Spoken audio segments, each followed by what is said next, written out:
은혜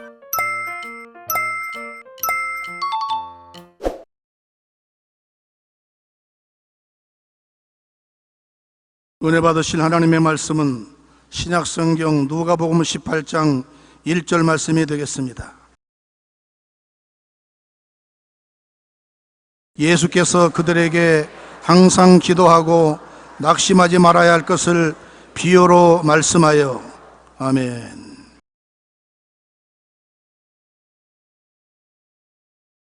오늘 기도와 낭망이란 제목으로 여러분과 함께 말씀을 나누고자 합니다. 기도는 참 힘들고 답답합니다. 많은 사람들이 내게 기도한 1시간 그때가 가장 즐겁다고 하는데, 말은 그렇게 하지만 실로 기도 1시간이 얼마나 힘이 든지 몰라요. 50평생을 목회하면서 기도에 매달려 왔는데 기도가 큰 노동이라고요. 기도가 휴식이 아닙니다. 노동입니다. 힘이 들어요.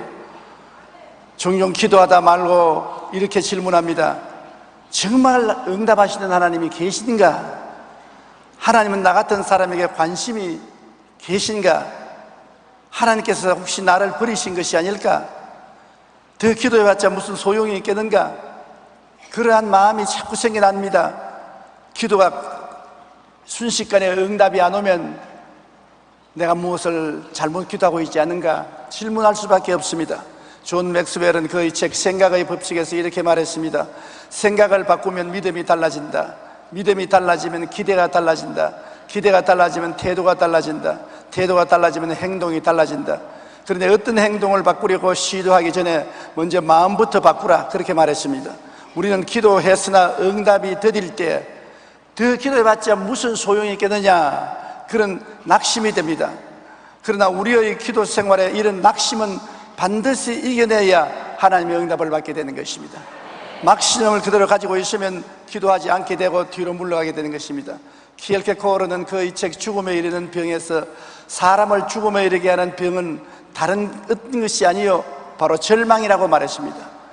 마귀는 우리의 낙심하고 절망하도록 여러 가지 부정적인 생각을 넣어줍니다.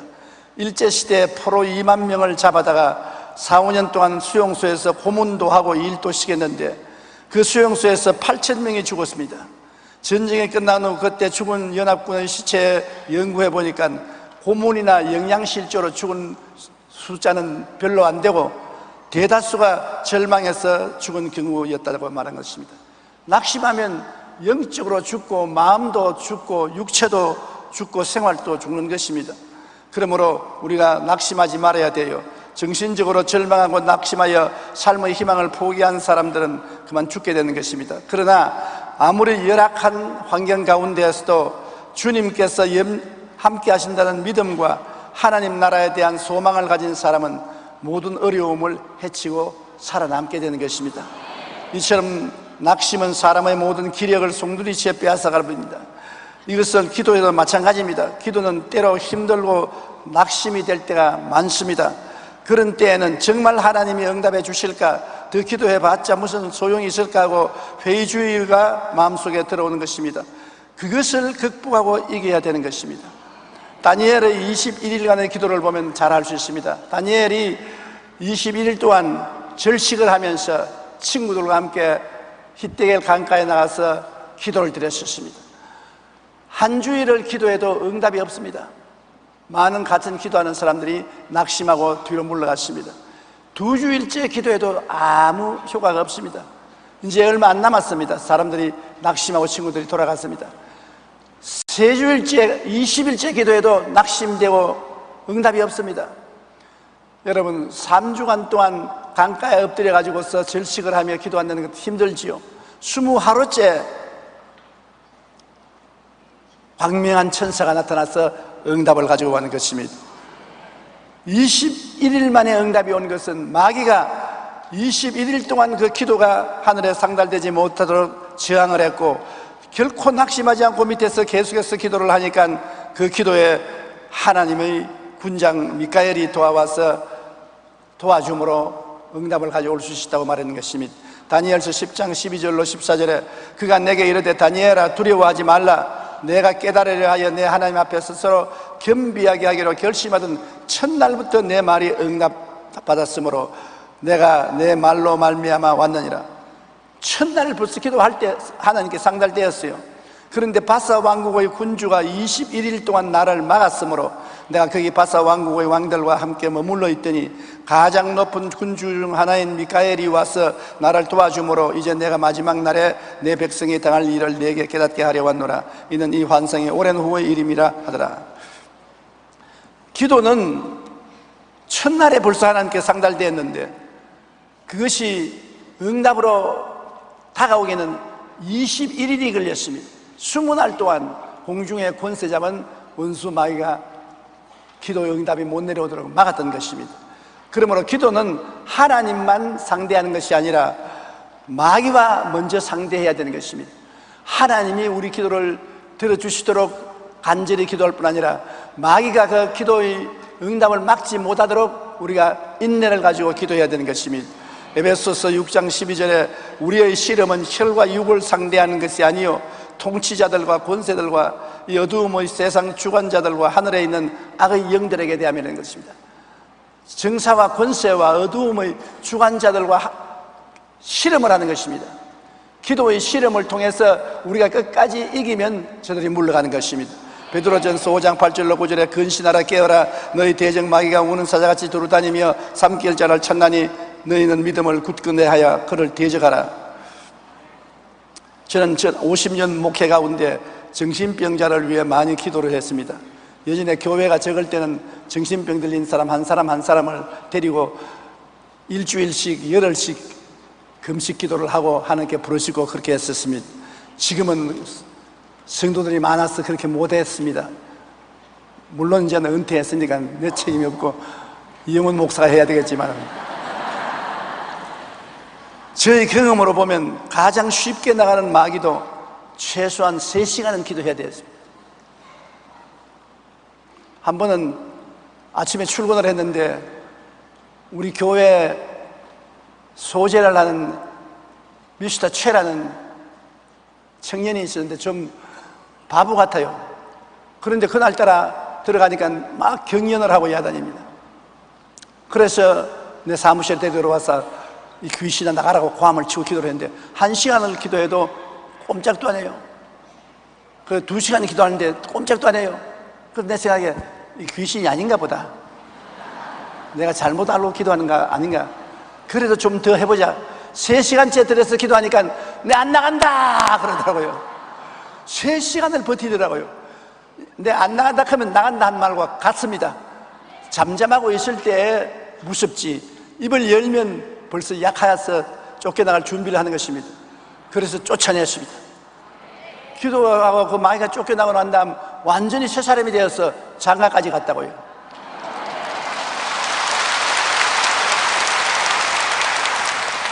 보통 6시간에서 10시간, 어떤 때는 2, 3일에서 일주일 동안 계속해서 마귀와 싸워야 되는 것입니다. 그러나 중요한 것은 우리가 포기하지 않고 예수 이름으로 마귀를 쫓을 때 마귀는 쫓겨나는 것입니다. 마귀는 항상 이젠 너 포기하겠지, 이젠 너가 포기하겠지 하고 굉장히 인내를 가지는 것입니다. 마귀보다 더 근질긴 인내를 우리가 가져야 되는 것입니다. 그러면 마귀가 포기하고 달아나는 것입니다. 다니엘이 기도할 때 마귀는 다니엘이 응답받지 못하도록 막고 있었습니다. 그러나 다니엘이 21일 동안 뒤로 물러가지 않고 기도하여 부르짖어 대항하니까 마귀는 결국 쫓겨나고 하나님의 응답을 받을 수가 있었습니다. 우리는 기도할 때 결코 포기하면 안 됩니다. 누가복음 18장 1절에 예수께서 그들에게 항상 기도하고 낙심하지 말아야 할 것을 비유로 말씀하여 말하기를 어떤 도시에 하나님을 두려워하지 않고 사람을 무시하는 한 재판관이 있는데 그 도시에 한 과부가 그 재판관에 가서 나의 억울한 사정을 재판해 달라고 했었습니다. 그런데 이 불의한 재판관은 하나님도 두려워하지 않고 사람도 무시하는 사람이요, 뇌물을 받지 않고는 재판을 안 해주는 그런 나쁜 놈입니다. 그런데 과부는 힘도 없고 능력도 없고 백도 없는 과부가 가서 내 원한에 대한 원수의 원한을 갚아달라고 하니 그가 까딱할 리가 없는 것입니다. 아무리 부르짖어도 응답을 안 해요. 봄철이 지나가도 응답 안 하고, 여름이 가도 응답을 안 하고, 가을이 가도 응답 안 합니다. 못 들은 채 하는 것입니다.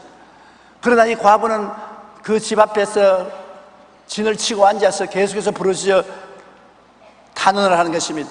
그가 얼마 동안 듣지 아니하다가 후에 속으로 생각하되 내가 하나님을 두려워하지 않고 사람을 무시하나 이 과부가 나를 번거롭게 하니 내가 그 원한을 풀어주리라. 그렇지 않으면 늘 와서 나를 괴롭게 하리라 하니라. 번거롭고 괴롭게 하기 때문에 응답해 줘야 되겠다. 이 과부를 존경해서 내가 해주는 것은 아니다. 이 과부가 나를 번거롭게 하고 괴롭게 한다. 꿈에도 나타날 때 겁난다. 응답을 해줘 버리자. 그렇게 말했다는 비유를 들어서 하나님 설명하시면서 우리가 기도할 때 마치 하나님이 이 불의한 재판관처럼 생각이 된다는 것입니다. 아무리 부르짖어도 대답도 안 해주시고 응답도 없으니까 이렇게 무정하고 무시하고 몰인정할 수가 있느냐, 그런 마음이 우리에게 생길 것이라는 것입니다. 그래도 낙심하지 말고 부르짖어 기도하는 것입니다. 여기에 재판관은 우리를 막는 마귀인 것입니다. 주께서 또 이르시되 불의한 재판관이 말한 것을 들으라. 하물며 하나님께서 그 밤낮 부르짖는 택하신 자들의 원한을 풀어주지 아니하겠느냐. 그들에게 오래 참으시겠느냐. 내가 너에게 이르노니 속히 그 원한을 풀어주시리라. 그러나 인자가 올 때 세상에서 믿음을 보겠느냐 하더라. 이 과부와 같이 건질기고 밤낮으로 기도하는 사람을 주님이 오실 때 과연 찾아내실 수 있겠느냐. 사람들은 다 편안을 원하고 편리한 것을 원하고 단추만 누르면 응답이 오는 것을 원하는데, 하나님께 기도하는데 몇 주간이고 몇 달이고 부르짖어 기도하는 인내를 가진 사람이 있겠느냐고 주님께서 탄식한 것입니다. 우리는 기도할 때 반드시 하나님만 상대하지 않는다는 것을 알아야 되는 것입니다. 마귀의 진을 꿰뚫려야 되는 것입니다.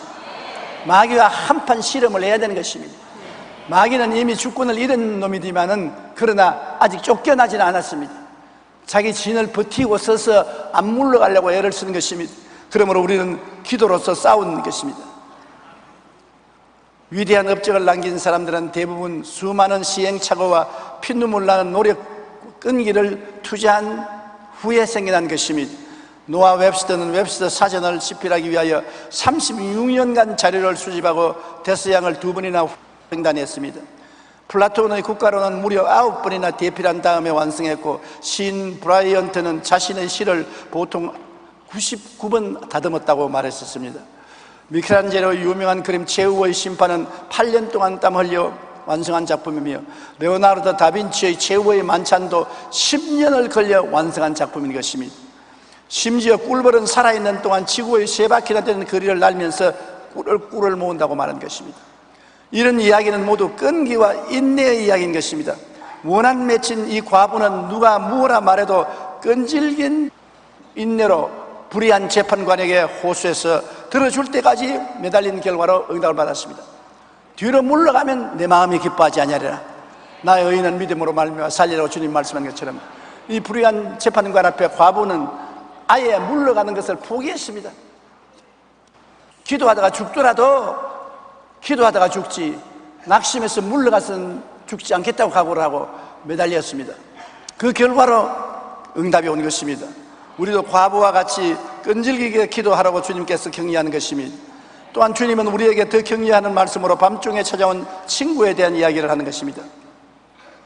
우리가 인생을 살면서 캄캄하고 답답할 때 어려운 일이 닥쳐오지 않습니까? 그때 어떻게 하냐는 것입니다. 그 예를 들어 주님 말씀하기를 한밤중에 다 깊이 잠들 때 친구가 왔는데 먹여줄 것이었습니다. 친구는 배가 고파서 못 견딥니다. 친구를 먹여줘야 잠을 자게 될 것인데 큰일 났습니다. 여러분 인생의 밤중에 큰 문제가 다가왔는데 문제를 해결해야 살겠는데 어떻게 문제를 해결하겠습니까? 사람들은 기도할 때 웅변을 하고 굉장한 말을 해야 응답될 줄 알고 있는데 그것이 기도가 아닙니다. 외마디 소리를 부르짖어도 계속 부르짖는 것입니다. 내 원수에 대한 원한을 갚아주소서, 내 원수에 대한 원한을 갚아주소서, 내 원수에 대한 원한을 갚아주소서. 똑같은 말을 하는 것입니다. 뜻 구하러 온 사람은 문을 뚫으면서 친구여 떡세 덩어리, 떡세 덩어리, 떡세 덩어리, 떡세 덩어리, 떡세 덩어리. 그렇게 하면 응답이 오는 것입니다. 무슨 굉장한 연설문을 적어서 알아야 주님이 들을 줄 아는 것은 잘못 생각해서 그런 것입니다. 우리 자매님 한 분이 뇌 하수체 암이 걸려서 병원에서는 수술을 해도 99% 죽는다고 말하셨습니다. 수술을 받아도 99% 죽는데 그대로 내버리면 100% 죽으니까 1%의 가능성을 가지고서 병원에 입원했는데 내일 아침 수술할 때 오늘 저녁에 그는 주기도문을 1000번을 외웠습니다. 여러분, 주기도문 1000번 외우기 힘듭니다. 1000번을 주기도문을 외우고 나니까 하늘에서 불이 내려오더니만 깨끗이 나버렸어요.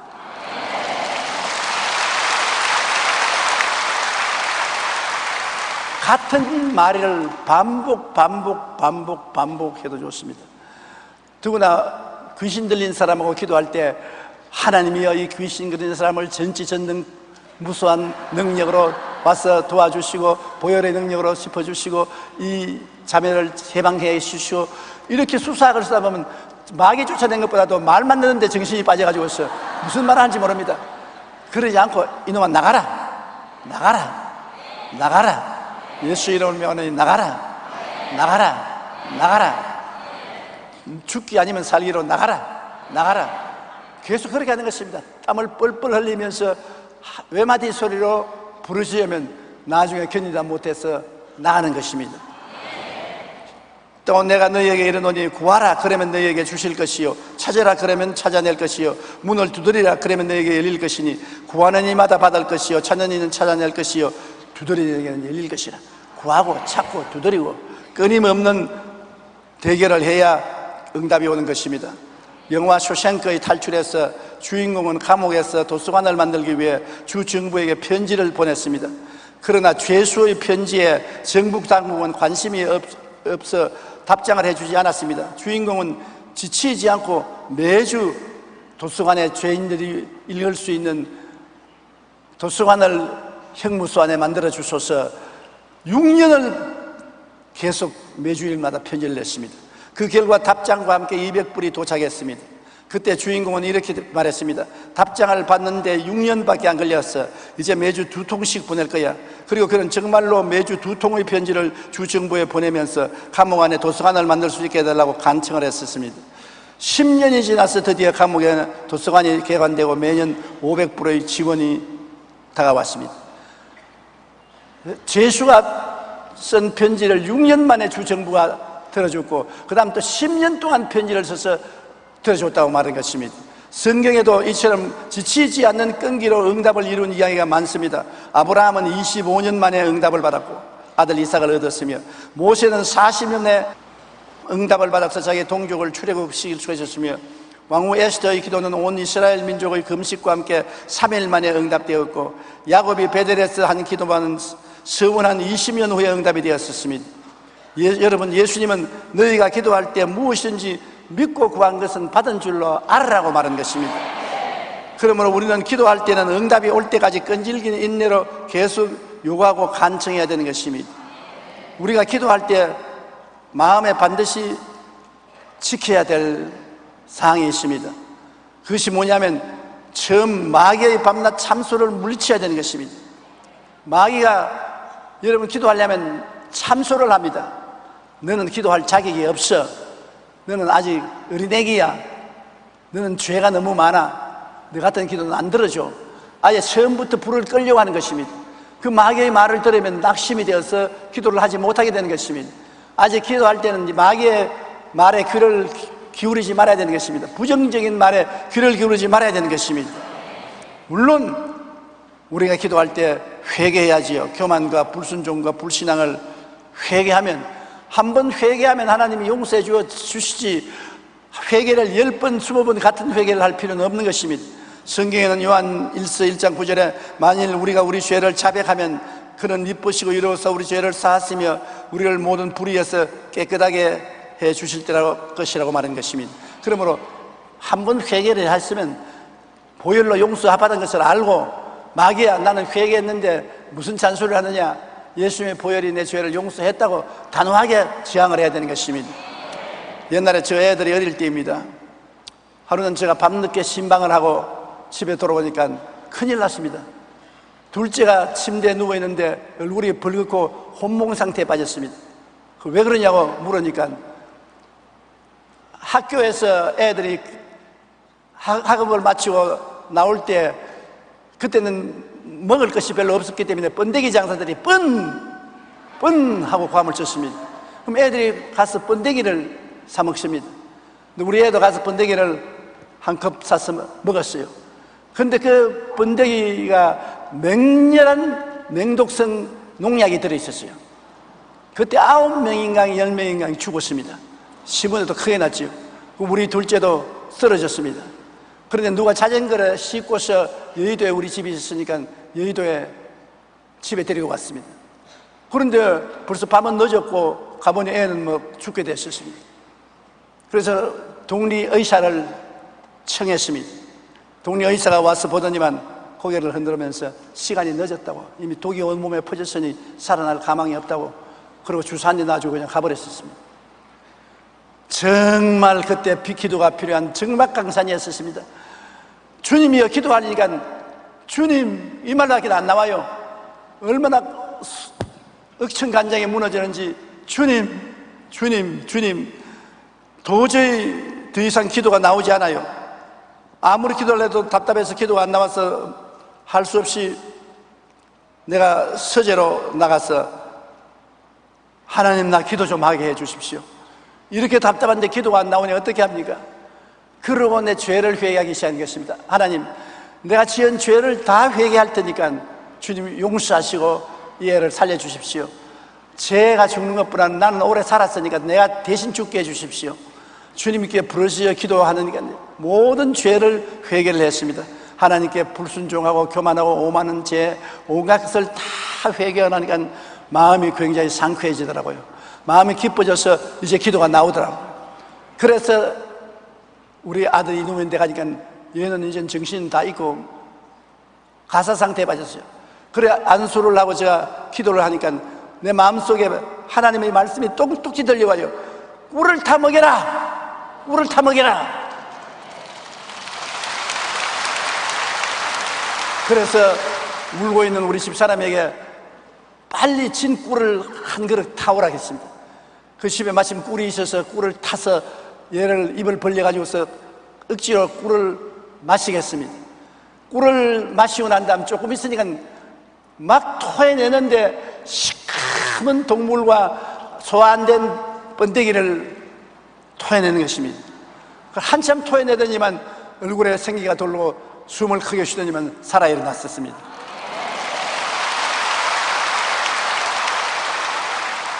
정말로 답답할 때 기도라는 것은 얼마나 힘든지 모릅니다. 쉽게 기도하라고 하지만은 답답할 때 엎드려 기도해도 외마디 소리밖에 안 나옵니다. 아이고 하나님 어떻게 할까요? 어찌하면 좋습니까? 외마디 소리밖에 안 나옵니다. 제일 답답할 때 내 마음 문을 열 수 있는 길은 회개가 제일 좋습니다. 저는 무조건 하고 회개하는 거예요. 내 죄 때문에 이 아이가 이렇게 된 것이니 나의 죄를 용서해달라고 제가 하나님께 막 부르짖는 것입니다. 그래야 마귀가 더 이상 참수하지 못하고 하나님과 우리 사이에 막힌 담이 흐려지고 기도가 통과될 수가 있는 것입니다. 응답받기 위할 때는 하나님과 사이에 막힌 담이 없어야 된다는 것을 우리가 알아야 되는 것입니다. 세상을 사랑하고 물질이 우상이 된 것을 다 청산해야 되는 것입니다. 야고보서 4장 2절에 너희는 욕심을 내어도 얻지 못하여 살인하며 시기하여도 능히 취하지 못함으로 다투고 싸우는도다. 너희가 얻지 못하면 구하지 아니하며 구하여도 받지 못하면 정욕으로 썰리고 잘못 구하여라. 우리가 기도할 때 항상 우리 기도의 동기를 살펴야 되는 것입니다. 내가 정욕으로 썰렸고 잘못 구하면 하나님께서 응답해 주지 않습니다. 내가 이미 자동차를 한 대 가지고 있는데 하나님 자동차 한 대 더 주십시오. 더 주십시오. 그러면 하나님이 한 대 있으면 되지 무슨 두 대가 필요하냐? 안 돼. 그거는 몇 년을 기도해도 안 될 것입니다.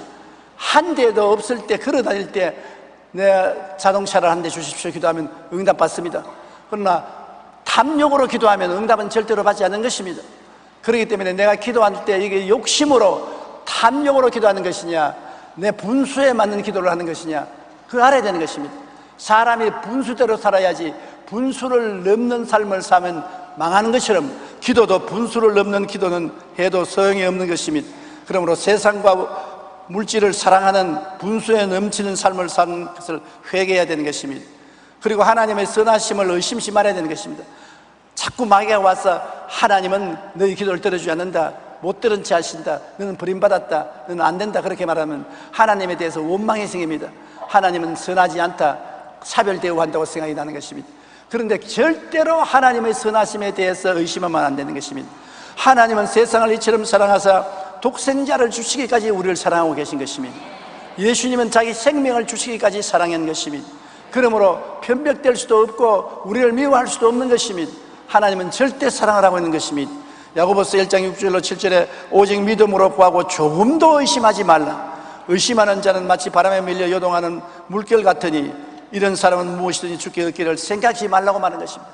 하나님의 사랑에 대해서 조금도 의심하지 말고, 예수님의 은혜에 대해서 조금도 의심하지 말고, 의심을 전부 쫓아내고 오직 믿음으로 기도하라는 것입니다. 요한복음 15장 7절에 너희가 내 안에 거하고 내 말이 너희 안에 거하면 무엇인지 원하는 대로 구하라, 그리하면 이루리라. 너가 나 안에 가고 내 말이 너희 안에 거하면 무엇인지 원하는 대로 구하라, 이루겠다 했으니 우리가 생각하는 것보다도 훨씬 더 하나님은 응답해 주시기를 원하고 계신 것입니다. 하나님께서는 우리에게 놀라운 것을 깨닫게 해서 치료해 주기도 하는 것입니다. 올해 초 2월에 순복음 가족신문에 여의도 순복음 성동교회의 박병선 집사님 간증을 여러분 읽어본 적이 있을 것입니다.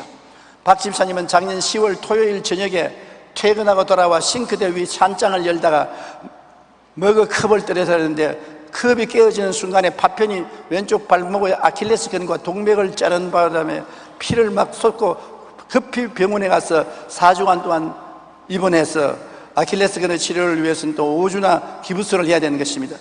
병원에서는 아킬레스건을 다쳐서 잘못하면 장애가 생길 수도 있다고 했지만 집사님은 깨끗이 완치되었는데, 이 사고를 통해 집사님은 좋은 하나님을 다시 한번 체험했다고 감사 간증을 한 것입니다. 그 파편이 발목의 동맥과 아킬레스건을 끊는데 불행이죠. 큰 불행이죠. 그런데 그 치료하러 병원에 가서 엑스레이를 찍고 피검사를 해본 결과에 그것은 아무것도 아니에요. 의사가 말하기를 당신 교회 다니에요? 교회 다니니까 하나님이 살려주신 겁니다.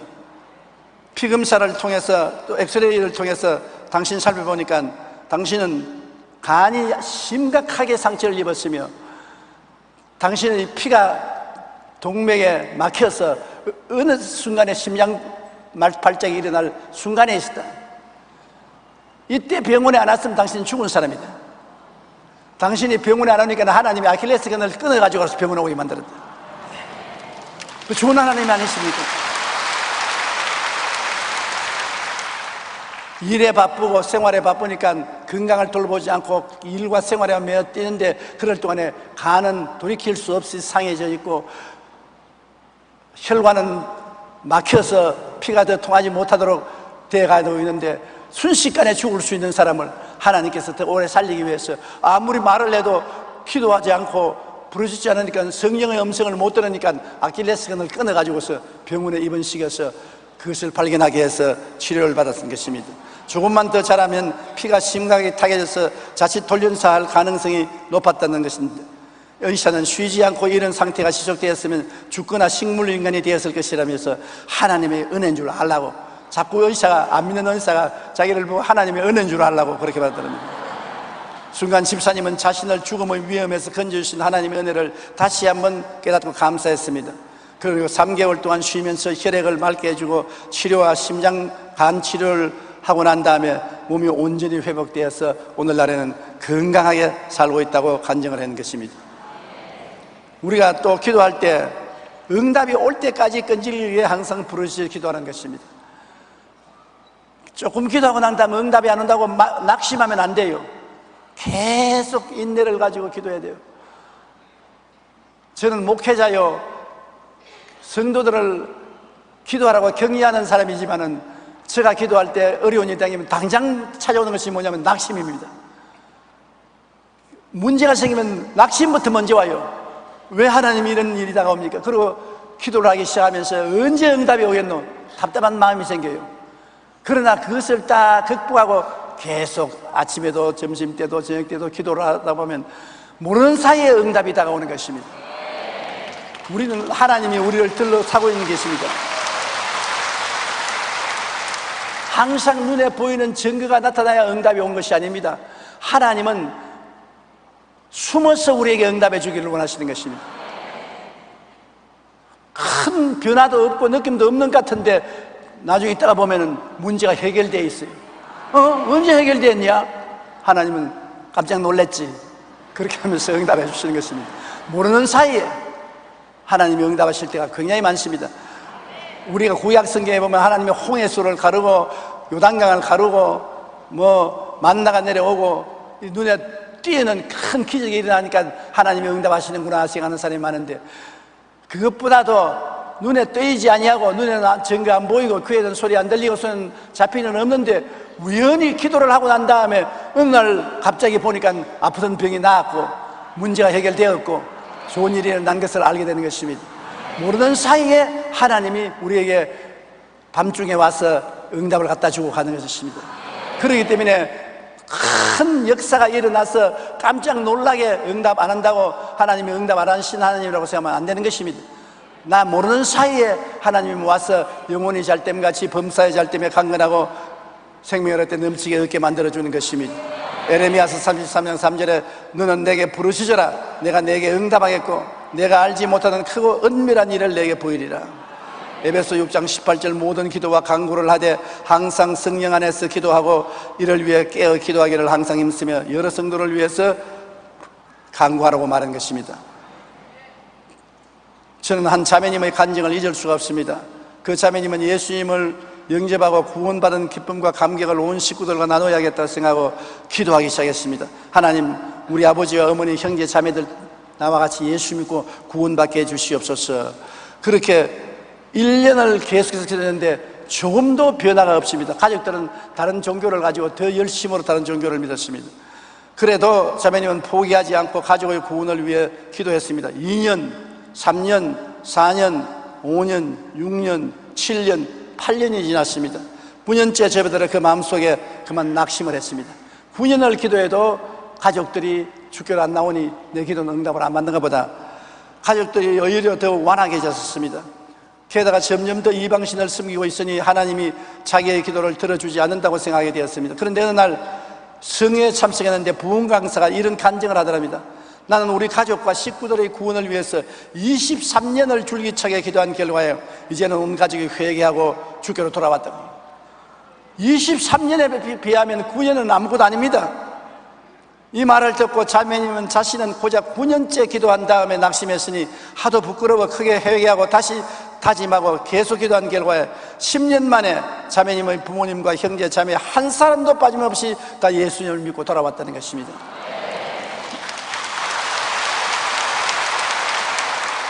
그러므로 성도 여러분 낙심하지 말고 응답이 올 때까지 끊임없이 계속해서 기도하시기를 바랍니다. 우리의 상상을 초월해서 하나님은 기도 응답을 해주시기를 원하시고 계신 것입니다. 우리가 원하는 것보다 더 하나님이 원하시는 것입니다. 예수님이 십자가에 몸짓고 피 흘려서 우리를 값주고 사셨을 때 우리를 얼마나 귀하게 생각하시는 것입니까? 여러분은 사랑을 받고 있고 하나님은 여러분을 사랑하고 계십니다. 여러분이 주야로 기도하는 것을 기쁘게 생각하는 것입니다. 우리는 기도해서 마귀의 신을 회파하고 하나님의 응답을 항상 받아서 하나님께 영광 돌리는 생활을 해야 되는 것입니다. 기도는 싸움입니다. 천국은 침노하는 자가 빼앗는다고 그랬습니다. 마귀와 레슬링하는 것입니다. 그렇기 때문에 힘듭니다. 이 힘든 것을 이기고 나가면 좋은 일이 반드시 다가오게 되는 것입니다. 우리 기도드리겠습니다. 사랑이 많으신 우리 아버지 하나님, 우리 예수 믿는 성도들이 기도를 통해서 하나님과 교통하고 기도를 통해서 승리를 가져오고 영광을 가져옵니다. 우리는 너무나 많은 시련을 겪게 되고 너무나 많은 고통을 당할 때가 있습니다. 밤중에 찾아온 친구들처럼 우리 캄캄한 밤중에 문제가 생겨서 해결할 수 있는 도리가 없을 때도 많습니다. 그러나 아버지여, 기도를 통해서 하나님은 기적을 베풀어 주심을 감사합니다. 우리의 구하는 것이나 생각하는 것에 넘치도록 능히 하실 하나님이십니다. 크고 비밀한 일을 보여주시는 하나님이십니다. 그러므로 우리 성도들이 낙심 말고 기도하게 도와주시옵소서. 단순한 기도라도 계속하게 도와주시옵소서. 하나님은 응답하시고 우리가 모르는 사이에 우리에게 응답의 결과를 주실 줄 믿습니다. 예수님 이름으로 기도드립니다. 아멘. 은혜 받으실 하나님의 말씀은 누가복음 18장 1절에서 8절입니다. 예수께서 그들에게 항상 기도하고 낙심하지 말아야 할 것을 비유로 말씀하여 이르시되 어떤 도시에 하나님을 두려워하지 않고 사람을 무시하는 한 재판장이 있는데 그 도시에 한 과부가 있어 자주 그에게 가서 내 원수에 대한 나의 원한을 풀어주소서 하되 그가 얼마 동안 듣지 아니하다가 후에 속으로 생각하되 내가 하나님을 두려워하지 않고 사람을 무시하나 이 과부가 나를 번거롭게 하니 내가 그 원한을 풀어주리라. 그렇지 않으면 늘 와서 나를 괴롭게 하리라 하였느니라. 주께서 또 이르시되 불의한 재판장이 말한 것을 들으라. 하물며 하나님께서 그 밤낮 부르짖는 택한 자들의 원한을 풀어주지 아니하시겠느냐? 그들에게 오래 참으시겠느냐? 내가 너에게 이르노니 속히 그 원한을 풀어주시리라. 그러나 인자가 올 때 세상에서 믿음을 보겠느냐 하시니라. 아멘.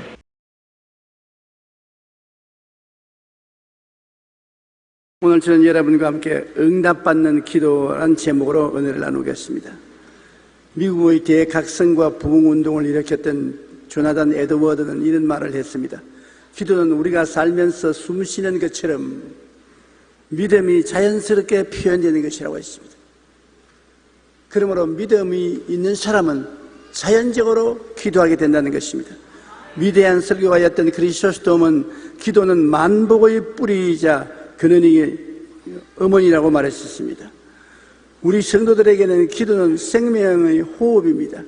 숨을 쉬지 않으면 육체가 죽습니다. 기도하지 않으면 영혼이 죽습니다. 기도는 여러 가지 형태가 있지만 오늘 우리의 삶의 필요를 채워주시는 기도를 한번 알아보고자 하는 것입니다.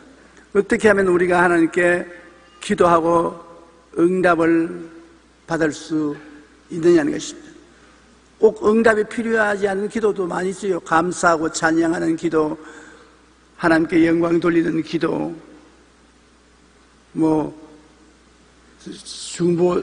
중보의 기도, 이런 여러 기도 있지만은 오늘 제가 여러분과 알아보고 싶은 것은 내게 필요한 것 하나님께서 응답하실 수 있는 기도를 해야 되겠다는 것입니다. 첫째로 내가 기도 응답을 받으려면은 응답을 받겠다는 뜨거운 마음의 소원이 있어야 되는 것입니다. 제일 중요한 것이 하나님께 응답받아야 된다는 마음의 열정이 있어야 되는 것입니다. 마음의 열정이 없으면 아무것도 안 돼요.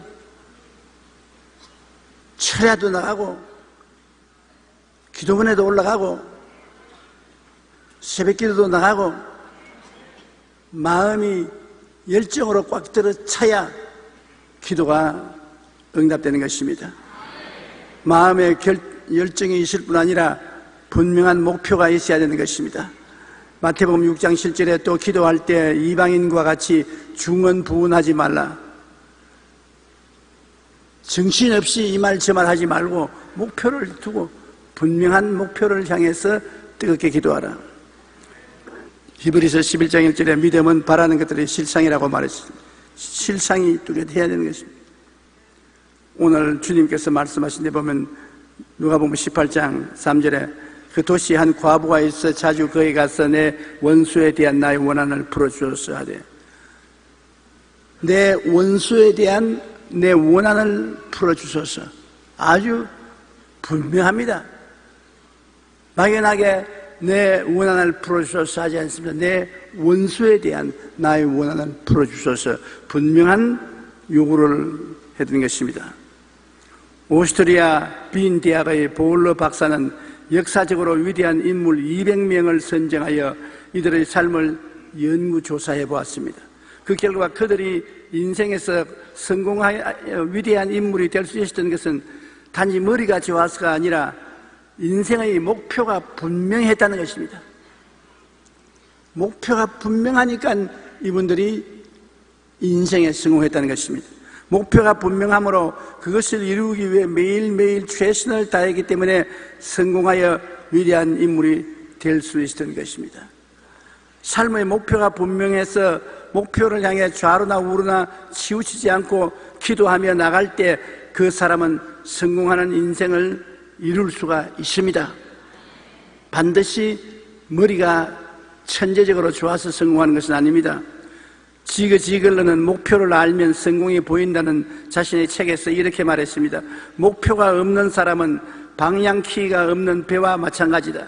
각자 표류하거나 그냥 멈추어 떠 있거나 절망과 패배와 낙담의 해변에 도착할 것이다. 맞습니다. 우리가 기도에 응답받기 위해서도 기도하는 분명한 목표가 있어야 되는 것입니다. 이것저것 분별 없이 기도해서는 안 되는 것입니다. 뜨거운 소원을 가지고 믿음으로 기도할 때 분명한 목표가 응답이 되는 것입니다. 그리고 기도할 때 하나님의 뜻을 거역한 죄를 회개해야 되는 것입니다. 나와 하나님 사이에 죄악의 담이 쌓여 있으면 기도해봤자 소용이 없습니다. 야고보서 5장 16절에 너희 죄를 서로 고하며 병이 낫기를 위하여 서로 기도하라. 의인의 강구는 역사하는 힘이 많으니며. 하나님의 역사하는 힘이 최고로 발휘하기 위해서는 하나님 앞에 우리가 하나님이 아시고 우리가 아는 죄를 회개해야 되는 것입니다. 감추인 죄뿐 아니라 드러난 죄도 회개해서 하나님 앞에 죄를 씻어야 되는 것입니다. 예수님의 보혈은 우리 죄를 씻는 지우개입니다. 최근에 인류가 이 지구상에서 발명한 발명품 중에 가장 위대한 발명품이 뭐냐? 여론조사를 했는데 가장 위대한 발명품이 뭐로 나온지 압니까? 지우개. 지우개가 인류가 지상에 태어나서 발명한 중에 제일 위대한 것입니다. 왜냐? 지우개가 있었기 때문에 실패한 것을 다 지워버리고 새로 인생을 출발할 수 있다. 지우개가 없이 과거를 지울 수가 없었으면 인간은 발전하지 못했다는 것입니다. 예수님의 보혈이 있어서 우리의 인생을 다 정결하게 만들어주시고 과거를 지워주시기 때문에 우리가 재기할 수 있지, 그리스도의 보혈 없이는 우리 신앙은 견딜 수가 없습니다. 나의 죄를 씻기는 예수의 피밖에 없네. 다시 성취하기도 예수의 피밖에 없네. 시편 51편 17절에 하나님께서 구하시는 제사는 상한 심령이라. 하나님이여 상하고 통회하는 마음을 주께서 멸시하지 아니하시리이다. 상하고 통회하는 마음을 가지고 나오면 주님께서 그 마음을 무시하지 아니하는 것입니다. 그러므로 먼저 자기가 어떠한 사람인 줄 알아야 돼요. 무조건 하고 자기 고집만 부르지 말고 자기가 하나님 앞에 올바르게 선 사람인지 아닌지 자기 진찰을 해야 되는 것입니다.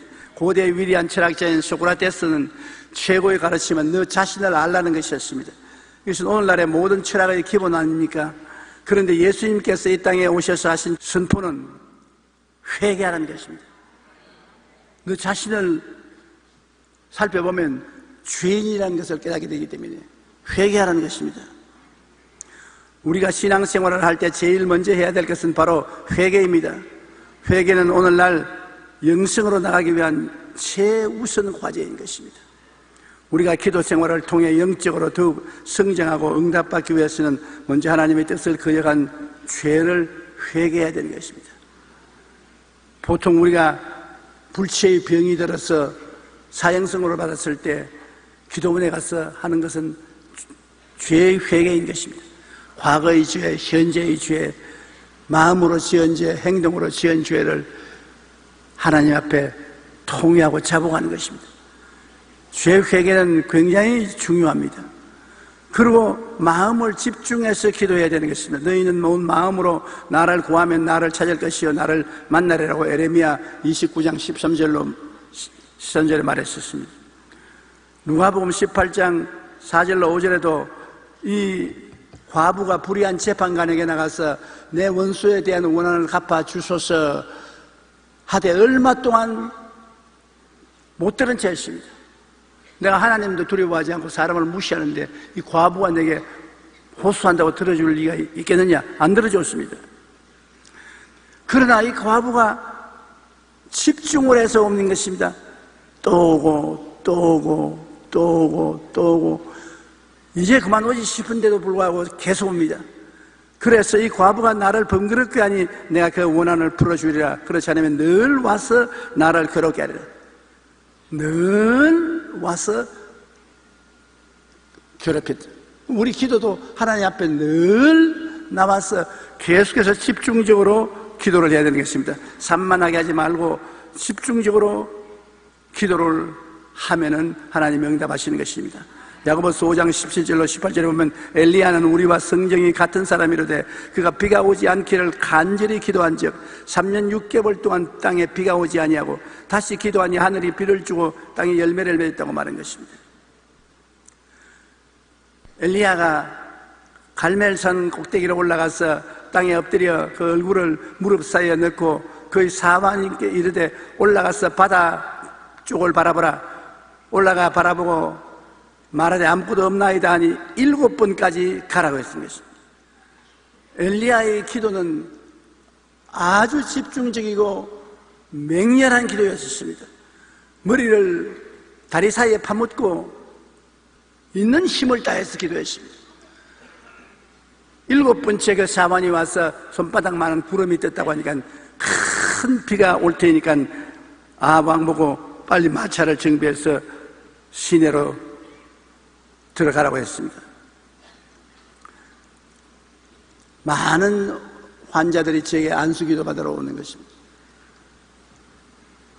50년 동안 수십만 명을 안수기도 했을 것입니다. 그런데 대개 나을 사람들을 알 수 있습니다. 이 나을 사람은 공통점이 있는데 그것이 뭐냐 하면 나는 더 이상 이 병으로 고생하지 않겠다. 이 병에서 반드시 해방되고 말겠다 하는 당연한 결의를 가지고 있습니다. 그냥 나아도 좋고 안 나아도 좋다고 와서 기도받는 게 아니라 꼭 낫습니다. 나는 반드시 이 병을 극복하겠다. 그러므로 목사님이 기도해 줄 때 자기도 함께 믿고 반드시 이것을 극복한다. 그 마음에 비장한 각오를 가지고 있을 때 반드시 그 병은 낫습니다. 하나님의 기적이 일어나는 것입니다. 더 이상 이 병에 짓밟히고 끌려가지 않겠다. 더 이상은 이런 인생은 살지 않겠다. 이런 마음의 결단을 한 사람들이 고침받는 것을 볼 때 우리가 기도할 때 크든 작든 마음의 결단이 있어야 되는 것입니다. 내 반드시 이 기도는 응답받아야 되겠다. 반드시 하나님께로부터 응답받겠다. 죽으면 죽으리라는 마음의 결단을 하고 뜨거운 소원이 있을 때 놀라운 변화의 역사가 일어나게 되는 것입니다. 둘째로 우리가 마음속에 꿈을 품고 기도해야 되는 것입니다. 맹맹하게 하지 말고 없는 것을 있는 것 같이 바라보며 기도하라는 것입니다. 내가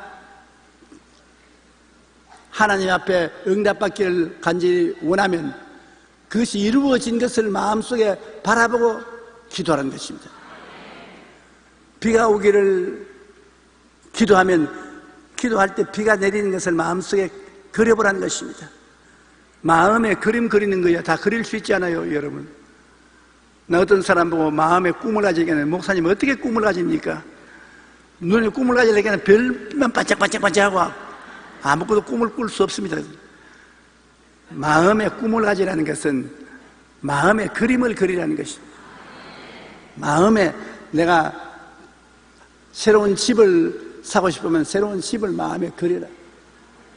자동차를 사라면 자동차를 마음에 그려라. 마음에 내 바라는 것을 그려놓고 그를 바라보고 기도해야 되는 것입니다. 창세기 23장 14절로 15절에 야훼께서 아브라함에게 이르시되 너는 눈을 들어 너 있는 곳에서 북쪽과 남쪽 그리고 동쪽과 서쪽을 바라보라. 보이는 땅을 내가 너와 내 자손에게 주니 영원히 이르리라. 바라봄의 법칙입니다. 바라보라. 아직까지 내 손에 안 들어왔지만 미리 없는 것을 있는 것 같이 바라보라. 그러면 네가 바라보는 그것을 너와 내 자손에게 주리라. 창세기 15장 5절에 그를 이끌고 밖으로 나가 이르시되 하늘을 우러러 뭇 별을 셀 수 있나 보라. 또 그에게 이르시되 내 자손이 이와 같으리라. 별들을 바라보라. 하늘을 쳐다보고 별을 바라보고 별을 헤아리라. 내 자손이 별들처럼 많을 것이다. 바라보며 법칙인 것입니다. 로마서 4장 17절로 18절에 그가 믿은 바 하나님은 죽은 자를 살리시며 없는 것을 있는 것으로 부르시는 이시니라. 아브라함이 바랄 수 없는 중에 바라고 믿었으니 이는 내 후손이 이 같으리라 하신 말씀대로 많은 민족의 조상이 되게 하려 하심이라. 따라 말씀해 주십시오. 없는 것을 있는 것으로 부르시는 하나님. 없는 것을 어떻게 있는 것으로 부릅니까? 마음에 없는 것을 있는 것으로 그림을 그리는 것입니다. 요새는 뭐 카메라도 우리 전화 가지고도 핸드폰 가지고도 카메라를 찍지 않습니까? 여러분 마음속에 카메라를 찍으라는 것입니다. 그래서 바라보고 기도하면 기도가 굉장히 힘이 있는 것입니다. 그리고 예수님께서는 항상 기도하고 낙심치 말아야 할 것을 말씀하는데 낙심하면 안 돼요. 근데 낙심을 해요. 사실은 기도할 때 낙심이 안 되는 건 아닙니다. 저도 낙심 여러 번 했습니다. 다 때려 씌워버리고 싶고 하나님께 버림받은 것 같고 모든 것이 실패인 것 같고 좌절과 절망이 다가올 때가 많이 있어요. 근데 그 고비를 넘어야 되는 것입니다. 기도 한참 하다가 낙심이 되고 지쳐버릴 때 그 고비를 넘으면 하나님께 응답되는 것인데 마귀가 끝까지 여러분을 막고 있는 것은 그 고비를 넘지 못하게 하려고 그렇게 하는 것입니다. 여러분이 기도하자 즉시로 기도는 하늘에 상달되는 것입니다. 그러나 마귀가 여러분하고 실험하는 것입니다. 여러분은 막습니다. 다니엘은 기도할 때 마귀가 20하루 동안 막았습니다. 20하루 만에 하나님이 사자를 보내어서 응답을 주시면서 네가 기도하는 첫날 응답이 올라왔지만은 20일 동안 공중에 권세 잡은 마귀가 나를 막았다. 그러나 군장 미카엘이 와서 도와줌으로 마귀의 진을 뚫고 응답을 가져왔다고 말한 것입니다. 누가복음 18장 7절로 8절에 하물며 하나님께서 그 밤낮 부르짖는 택하신 자들의 원한을 풀어주지 아니하시겠느냐. 그들에게 오래 참으시겠느냐. 내가 너희에게 이르노니 속히 그 원한을 풀어주시리라. 밤낮 부르짖는 원한을 풀어준다. 그럼 우리 마음에 한을 품고 밤도 낮도 없이 하나님께 부르짖어 기도하면 그 기도가 응답되는 것입니다. 히브리서 10장 38절에 나의 의인은 믿음으로 말미암아 살리라. 또한 뒤로 물러가면 내 마음이 그를 기뻐하지 아니하리라. 믿음으로 끝까지 살고 뒤로 물러가지 말라는 것입니다. 이제 세월이 오래 흘러가면 경험이 생깁니다. 물러가봤자 별 볼 일 없다는 것이 경험으로 알기 때문에 기왕 시작한 짐에 끝까지 가겠다. 그래서 끝까지 기도하게 되는 것입니다. 옛날에 태평양을 횡단하던 배가 파손되어 20일 이상 뗏목을 타고 표류하다가 극적으로 구조된 사람이 있었습니다. 바로 리건 베이커라는 선장원과 젊은 두 선원이었는데 그들은 뗏목을 타고 20일 동안 바다에 떠돌아다녔습니다.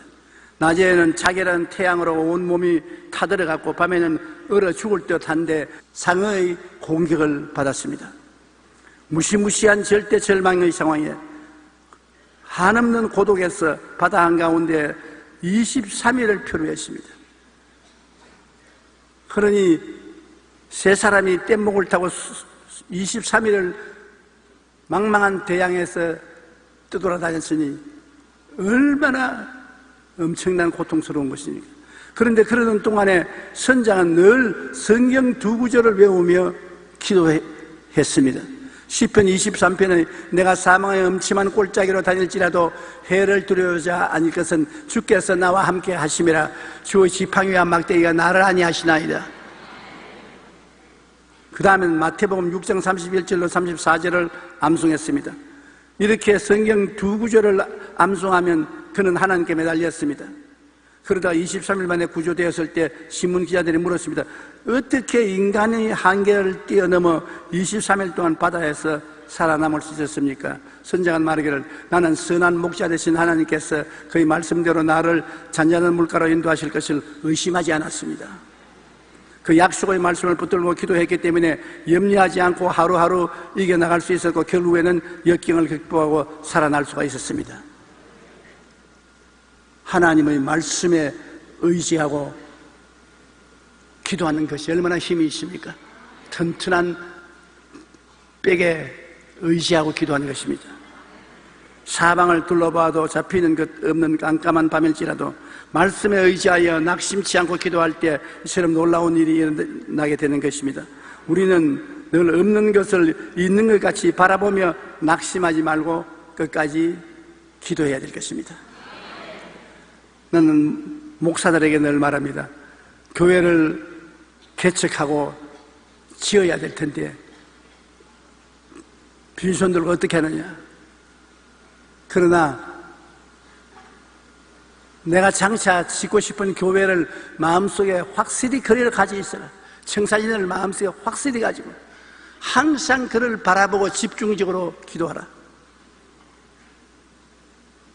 아침도 점심도 저녁 때도 네가 짓고 싶은 그 교회의 청사진을 바라보고 집중적으로 기도하라.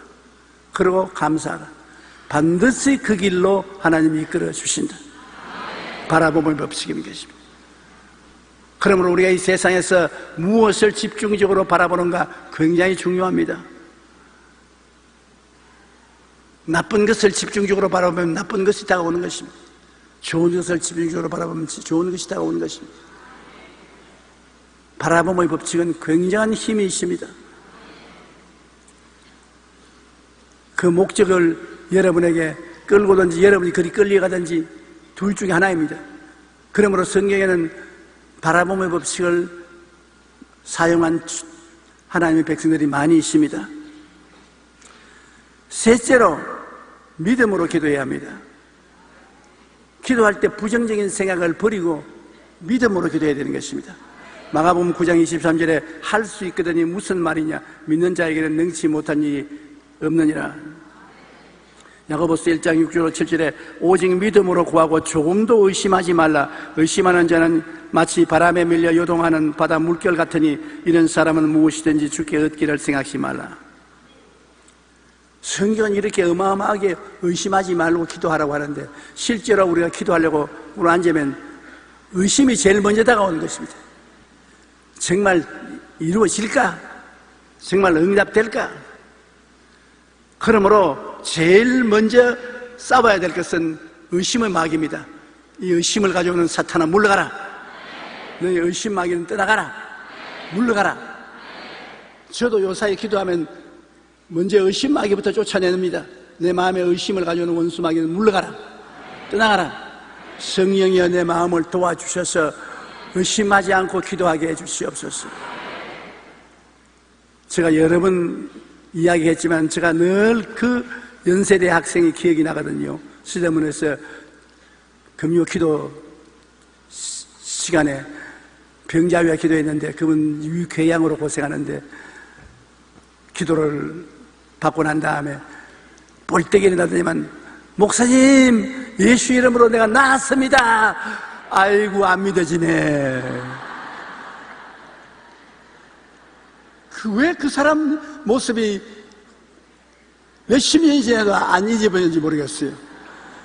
얼마나 낫기를 원해서 간절히 기도하고 목사님 유쾌양이 나았습니다 하다 곧장 아이고 안 믿어지네 탄식을 하죠. 그런데 결과에 그 사람 유쾌양이 나아서 신학교 들어가서 목사 되었습니다.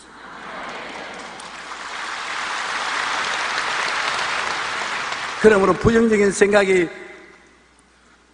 들어오거들랑 반드시 온다는 것을 아십시오.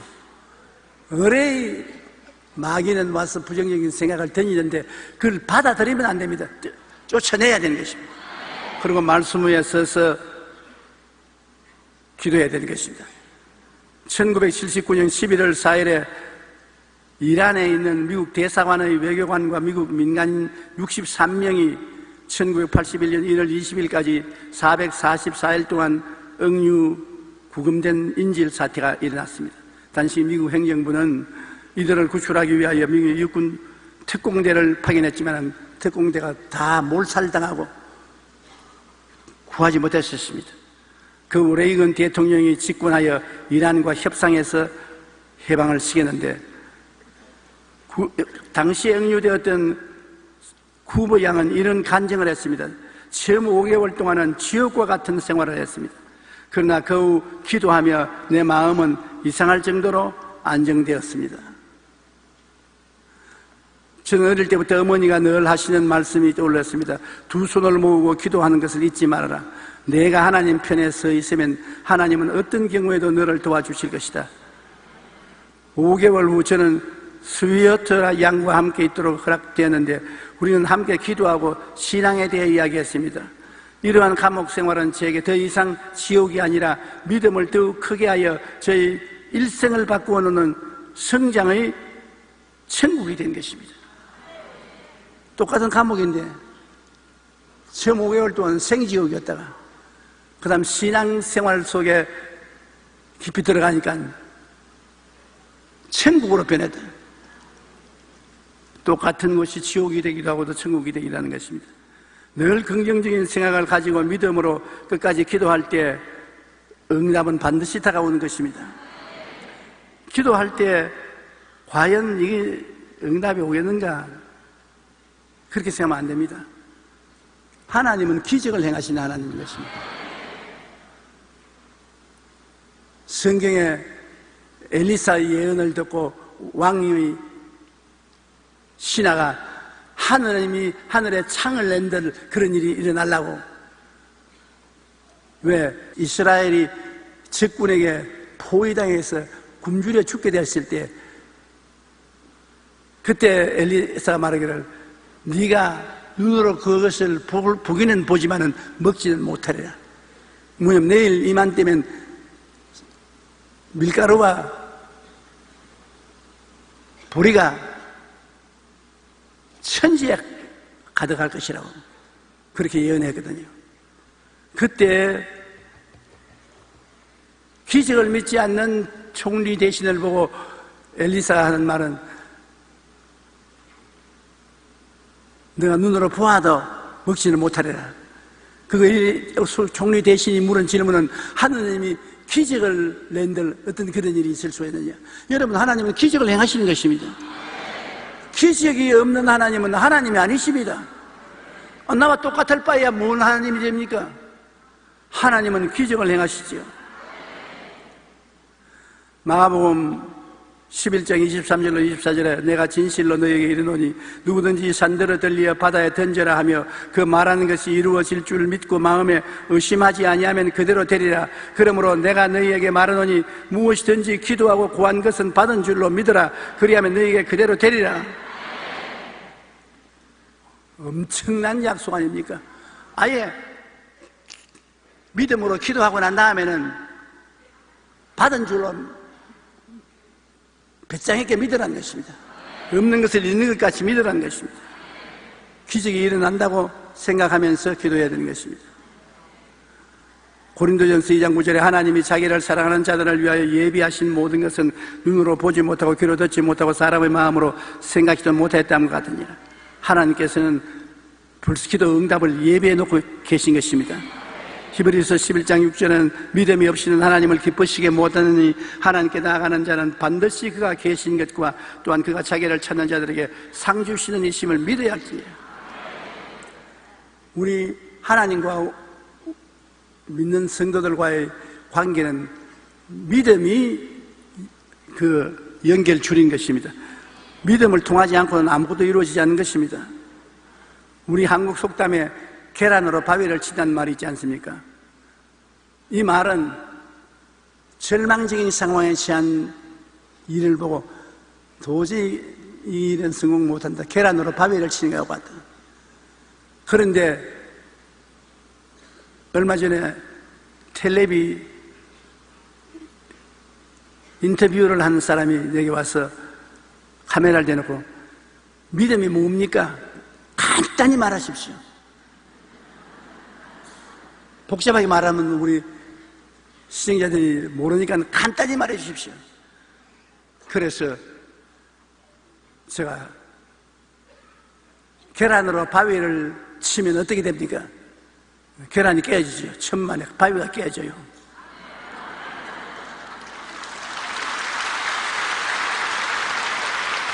어떻게 그런 일이 있어주시면 그게 믿음입니다.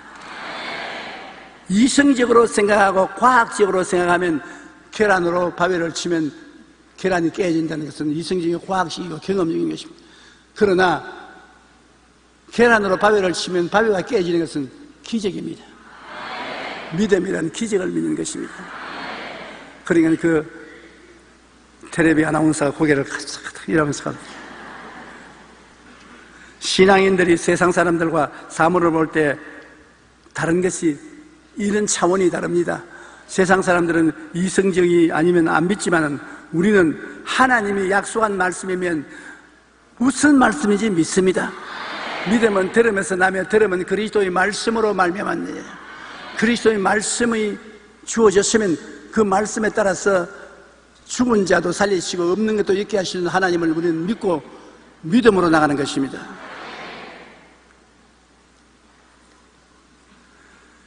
이제 넷째로 우리가 기도할 때 감사를 넘치게 하며 기도해야 되는 것입니다. 기도할 때 많이 감사해야 돼요. 하나님께는 감사를 드려야 하나님이 기뻐하시는 것입니다. 감사가 하나님을 영화롭게 하거든요. 시편 50편 23절에 감사로 제사를 드리는 자가 나를 영화롭게 하나니 그의 행위를 옳게 하는 자에게 내가 하나님의 구원을 보이리라. 하나님이 우리에게 기도 응답을 해주시고 은혜를 주어도 감사하다는 말도 분명히 안 하면 하나님 후회하십니다. 응답 안 할 걸 해줬구나.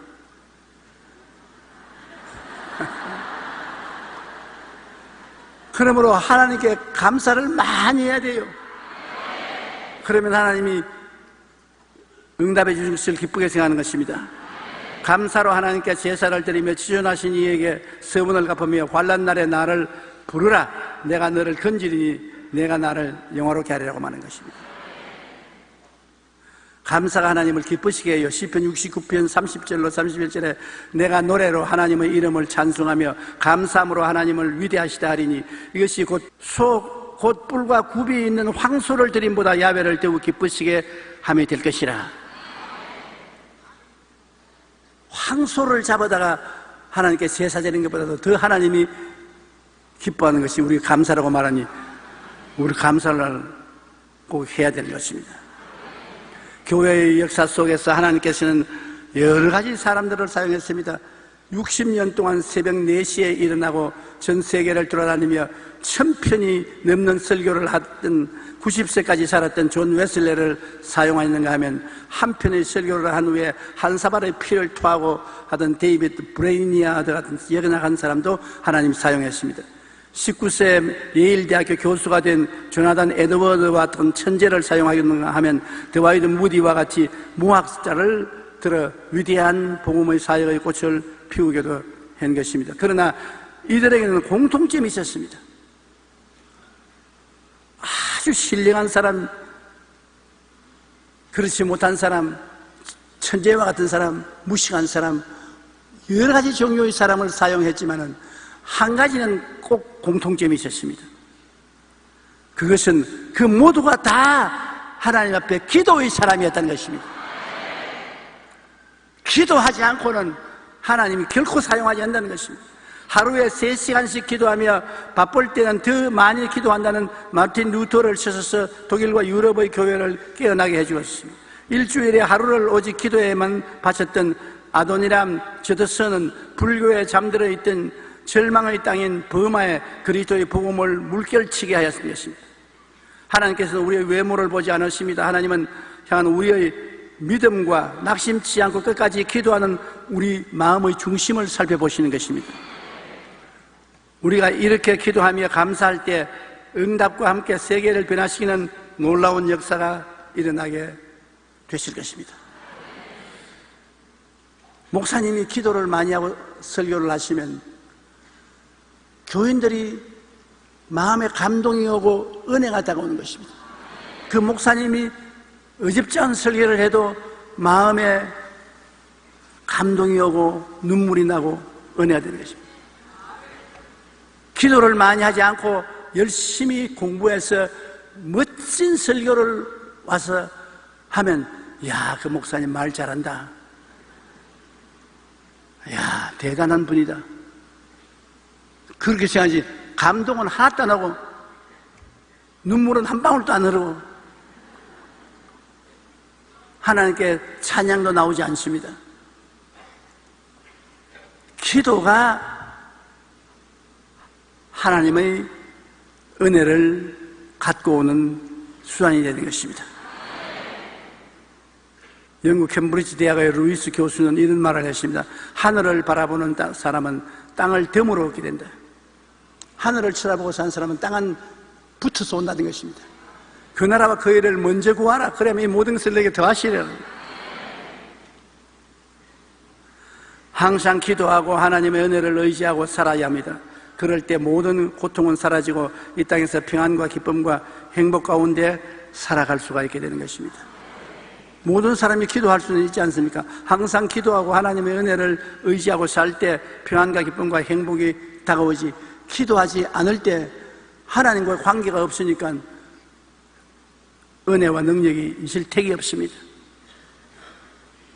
기도만이 하나님과 우리의 관계를 열어서 하나님을 우리가 사랑하게 되고 하나님이 우리를 건져주고 우리를 높여주시고 응답해 주시고 위로해 주시고 은혜를 베풀어 주시는 것입니다. 기도드리겠습니다. 사랑이 많으신 하나님 우리 아버지, 우리에게 기도할 수 있도록 해주신 것을 감사합니다. 항상 성령으로 도와주셔서 낙심하지 말고 믿음으로 기도를 통해서 문제를 해결하고 하나님과 동행하는 우리들이 되게 도와주시옵소서. 예수님 이름으로 기도합니다. 아멘.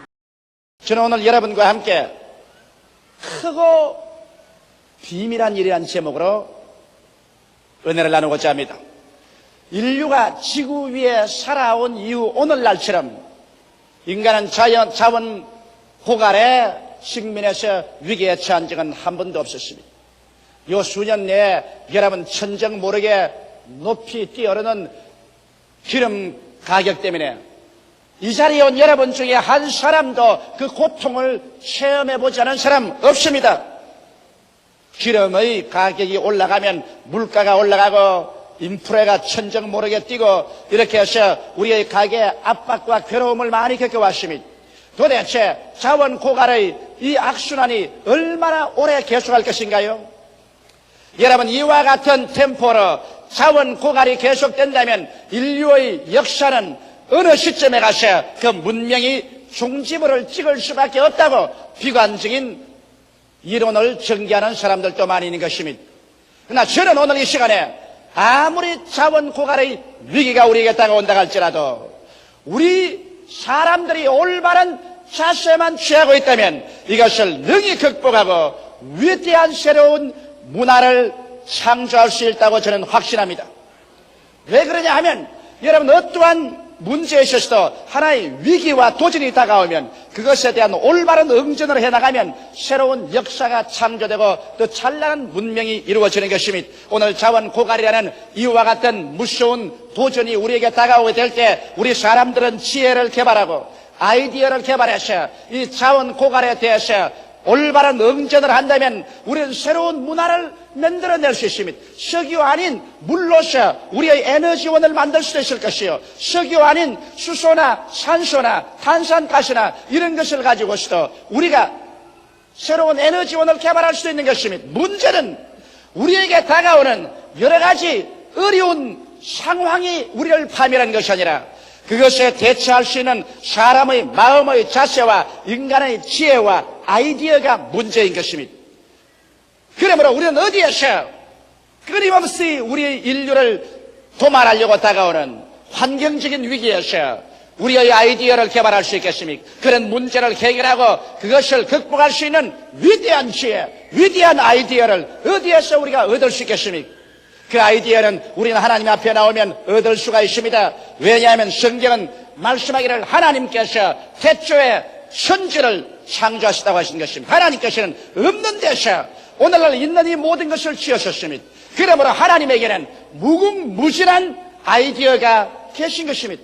성경에는 말씀하기를 일을 행하시는 여호와, 그 일을 지어 성취하는 여호와가 이렇게 말하노라. 너희는 내게 부르짖으라. 내가 내게 응답하겠고 크고 비밀한 일을 너에게 보여주려고 말한 것입니다. 여기에서 말하는 이 크고 비밀한 일이란 도대체 무엇일까요? 이야말로 우리 인간이 상상할 수 없는 하나님의 아이디어인 것입니다. 하나님께서 지혜와 아이디어를 우리에게 주셨어요. 그래서 어떠한 문제도 능히 해결할 수 있게 해주시겠다고 약속하신 것입니다. 이러기 때문에 하나님을 믿는 사람, 우리 주 예수 그리스도를 경외하는 사람은 우리가 이 땅에 살면서 어떠한 자원 고갈이 다가오든지 어떠한 환경적인 위기가 다가오든지 우리가 기도하고 하나님을 앙망하고 하나님을 기다리며 하나님을 찾고 하나님을 의지하는 이상 염려 근심하거나 파멸할 도리가 없는 것입니다. 나는 그래서 오늘 여러분과 함께 어떻게 하면 우리의 생활 가운데 크고 작은 문제들을 극복하고 해결하고 우리의 삶을 더 풍성하고 승리로운 삶으로 이끌어 나갈 수 있을까? 거기에 대한 하나님의 크고 비밀한 일을 여러분에게 말씀드리고 싶습니다. 첫째로 우리가 우리의 삶의 승리를 얻기 위해서는 여러분께서 그 무엇보다도 하나님 앞에서 아이디어를 구해야만 되는 것입니다.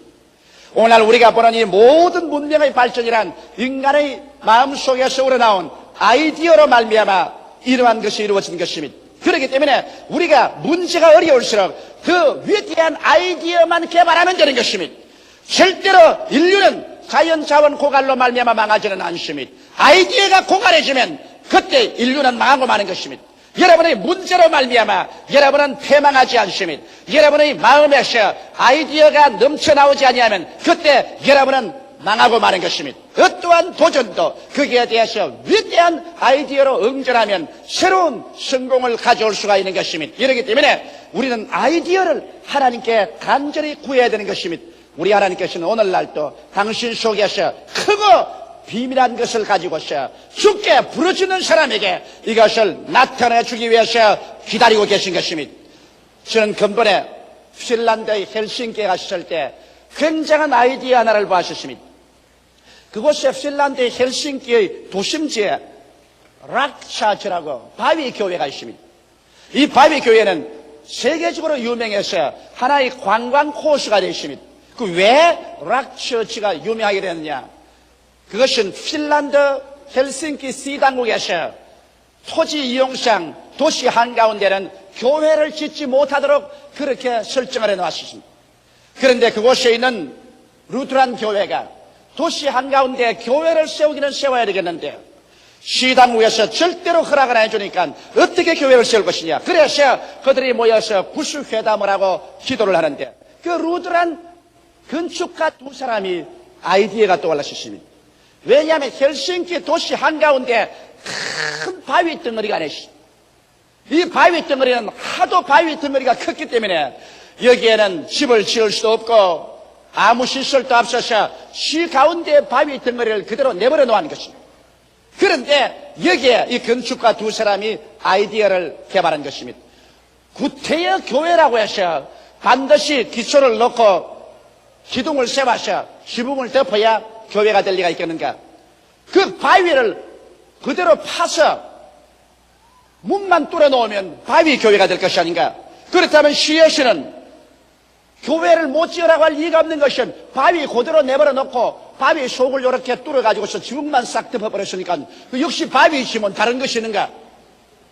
그렇게 아이디어가 개발되어서 시에 그것을 요청했고 시에 허락을 받아서 그 바위를, 그 창스러운 바위를 그대로 싹 파가지고서 뚜껑만 싹 덮어가지고서 문을 뚫어놓으니까 희한한 바위 교회가 되어버리고 마는 것입니다.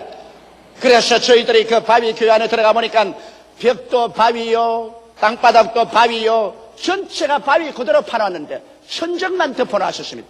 그래 놓으니까 참 안에 들어가니 자연스럽고 인공미가 가해지지 않은 만세반석 우리 주 예수 그리스도를 상징하는 바위 교회로서 멋들어지기가 한량없어요. 그래서 아이디어는 문제를 해결한다는 그 사실을 저는 다시 한번 마음속에 깊이 느꼈습니다. 모든 다른 사람들이 도시 내 교회를 지을 수 없다고 말할 때 두 사람의 건축가의 머릿속에 들어온 아이디어는 훌륭한 바위 교회를 지어서 쓸모없는 바위가 오늘날 헬싱키시에서는 세계에서 찾아오는 관광객들의 관광 코스가 되어버리고 말한 것입니다. 성경은 야고보서 1장 5절로 8절에 이렇게 말하고 있습니다. 너희 중에 누구든지 지혜가 부족하거든 모든 사람에게 후히 주시고 꾸짖지 아니하시는 하나님께 구하라. 그리하면 주시리라. 오직 믿음으로 구하고 조금도 의심하지 말라. 의심하는 자는 마치 바람에 밀려 요동하는 바다 물결 같으니 이러한 사람은 무엇이든지 죽게 얻기를 생각지 말라. 두 마음을 품어 모든 일에 정함이 없는 자로다. 우리 주님께서는 여러분에게 오늘날 지혜를 주시기를 원하시고 계신 것입니다. 그러므로 지혜가 부족하거든 하나님께 구하라고 말하고 있는 것입니다. 지혜라는 것이 바로 생활의 아이디어인 것입니다. 이 아이디어를 구하라. 구하되 정말 하나님이 아이디어를 주실 것이냐 안 주실 것이냐 이렇게 의심하면서 구하지는 말라. 이런 사람은 두 마음을 품어 요동하는 바다 물결 같아서 이런 사람에게는 하나님이 아이디어를 안 주신. 그러나 하나님께서 너희는 내게 부르시라. 내가 내게 응답하겠고 크고 비밀한 일을 내게 보여주려 하신 말씀 그대로 전혀 신념을 가지고서 주님께 기도하면 주께서 여러분과 나에게 문제를 해결할 수 있고 위기를 처리하여 더 위대한 삶을 창조할 수 있는 놀라운 지혜, 하나님의 아이디어를 우리에게 아끼지 아니하고 주시겠다고 약속해 주신 것입니다. 이러므로 우리는 크고 적은 일에 있어서 모두 다 하나님의 아이디어를 받아서 인생을 기차게 위대한 삶으로 이끌어 나갈 수가 있는 것입니다. 그러면 여러분께서 하나님께 기도해서 여러분의 마음속에 기발한 크고 비밀된 아이디어가 돌아오면 어떻게 할까요? 둘째로 그 아이디어에 꿈의 옷을 입혀야 되는 것입니다. 여러분 아이디어가 하나의 계란이라고 말한다면 여러분 꿈은 앙탁이 그 계란 위에 앉아서 계란을 품고 있는 것과 같은 것입니다. 여러분께서 시골에 자라셨으면 시골에서 이런 봄철이 되면 계란을 품겨서 병아리를 깝니다.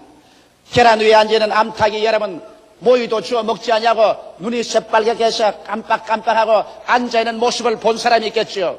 저도 시골에서 과수원에서 아버님께서 계란을 병아리 깔려고 하기 위해서 불안식일 때 빨리 병아리가 보고 싶어서 계란을 품고 있는 암탉 앞에 가서 제가 쳐다본 적이 많이 있습니다. 암탉은 빨간 눈을 반짝반짝하면서 계란 위에 앉아있는데 마치 내 생각에는 암탉이 계란을 품고 병아리를 꿈꾸고 있는 것 같은 그런 생각을 느껴볼 수가 있는 것입니다.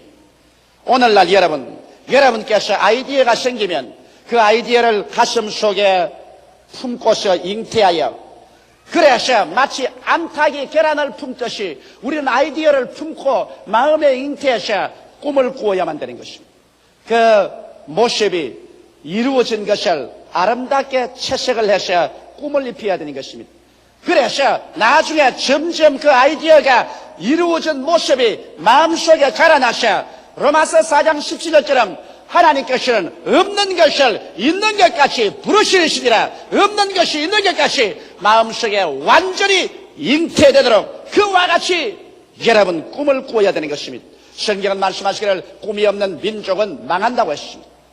우리 하나님께서는 여러분과 나에게 언제나 꿈과 환상을 통해서 성령으로 역사해 주는 것입니다. 이렇기 때문에 꿈을 꿀 줄 모르는 사람, 환상을 가질 수 없는 사람에게는 아무리 하나님이 아이디어를 주셔도 그 아이디어는 시들어져 버리고 죽어버리고 마는 것입니다. 아이디어를 받으면 그 마음속에서 그것을 품어서 주야로 여러분의 온기를 더해서 그것이 이루어진 모습을 꿈으로 그려서 이것이 여러분 속에 가득히 잉태되어 마치 9개월 만에 어린애기를 낳듯이 이것이 여러분의 영혼 속에 불러지고 커져야만 되는 것입니다. 그렇게 되면 그 다음 어떻게 할까요? 셋째로 마음속에 흥분해야 됩니다. 사람이 무엇을 이루든지 그 마음속에 영어로 말하면 excitement, 아주 excite되고 마음이 흥분이 되어서 안절부절하지 않으면 그 사람은 일을 할 수 있는 거대한 동기가 생겨나지 않습니다. 아이디어가 가져온 거대한 유익과 축복을 생각해 보십시오. 이 일이 이루어지면 내 개인과 내 가족과 내 이웃과 조국과 민족과 인류에게 얼마나 큰 유익이 당할 것을 생각해 보십시오.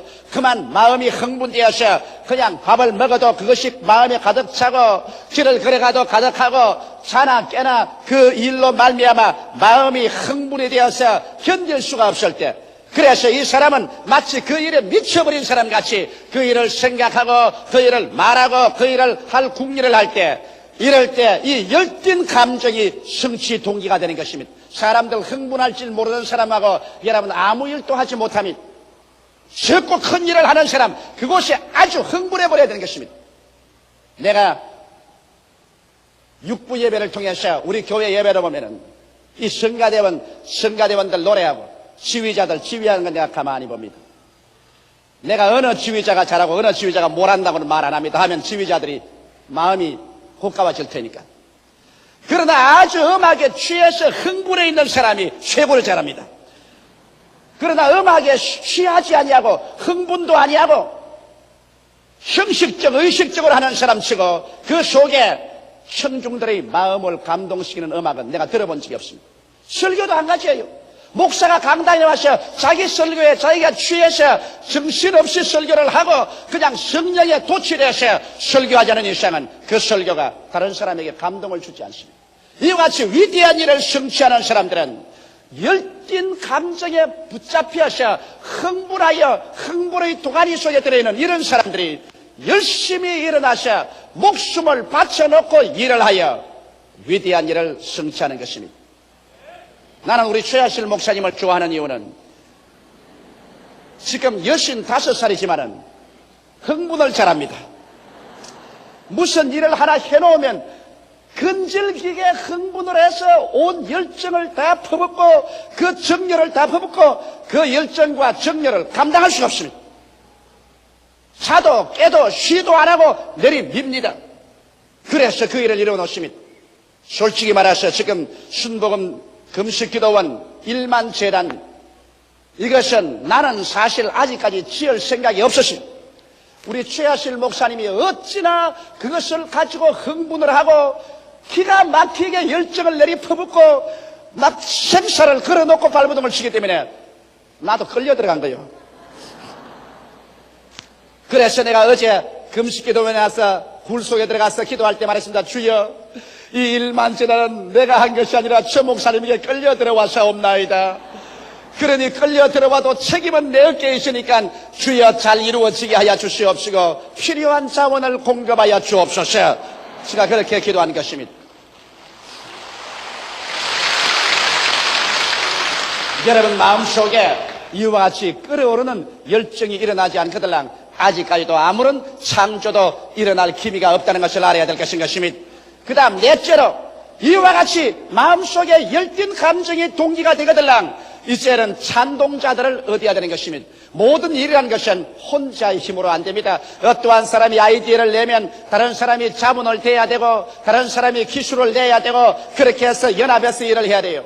어떠한 일이라도 팀워크가 이루어지지 아니하면 위대한 일은 이루어지지 않습니다. 하나님께서 천지를 지으실 때도 하나님께서는 성부 아버지가 모든 계획을 세우시고 성자 예수님이 직접 나와서 일하시고 성령 하나님께서 모든 능력을 다 제공하여 주셔서 성삼위일체 하나님의 팀워크를 통해서 오늘 천지와 만물이 이루어진 것입니다.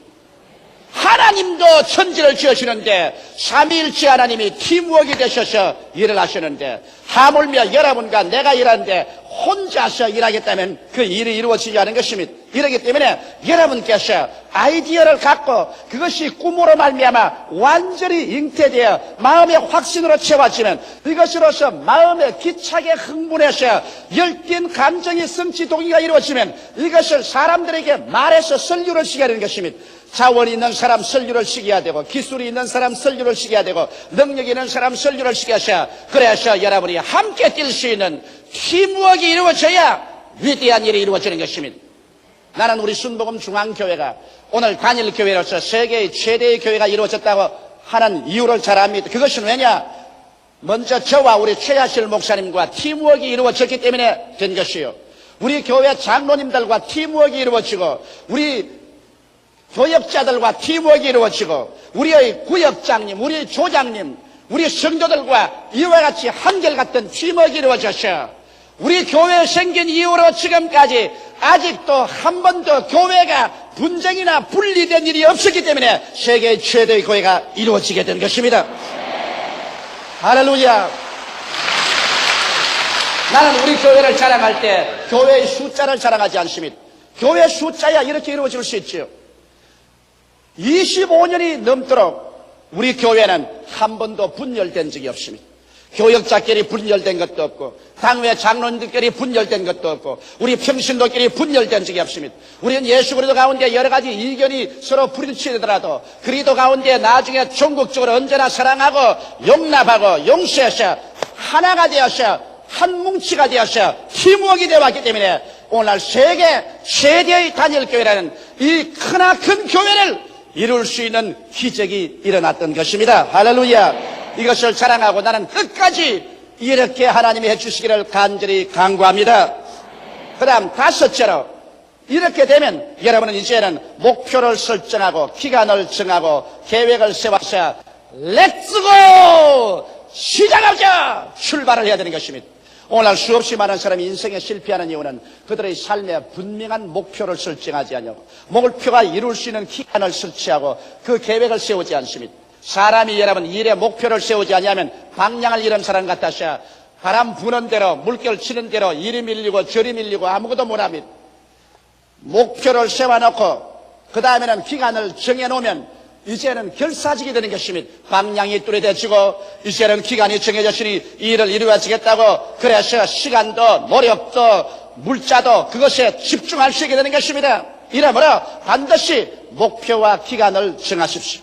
그래야 방향이 설정되고 그 일을 이루겠다는 마음속에 동기가 일어나셔 자나 깨나 먹으나 안 먹으나 그냥 정신없이 뛸 수 있게 만들어지는 것입니다. 그리고 난 다음 목표가 뚜렷하면 이제 내가 뛸 때 내가 어느 정도 성공했는가 아직까지 어느 정도 실패하고 있는가를 측량해 볼 수가 있으며 또 성공했으면 그 목표에 비추어 보아서 자신이 생기는 것입니다. 더 믿음이 생기고 더 신념이 생겨서 더 힘차게 일해갈 수가 있는 것입니다. 수없이 많은 사람이 실패하는 이유는 목표를 설정하지 않기 때문인 것입니다. 제가 수년 전에 오스트라리아에 갔었을 때 오스트라리아의 교회가 잠자고 있었습니다. 거기에 있는 교역자들이 내게 와서 물었습니다. 우리는 무엇이 병들었습니까? 무엇이 잘못됐는지 조 목사가 진찰을 해 주십시오. 그래서 저는 오스트라리아 교회의 목사님들 만나 이야기해 보셨습니다. 평신도들과 만나서 이야기해 보셨습니다. 그 결과 나는 그들에게 중대한 병이 걸린 것이라 보았습니다. 그들은 지난 10년 동안에 오스트라리아 하나님의 성회가 2%밖에 성장하지 않았다고 말한 것입니다. 2% 성장이란 안 자란 것과 같습니다. 자녀만 낳아도 2% 이상은 돼야 될 것인 것입니다.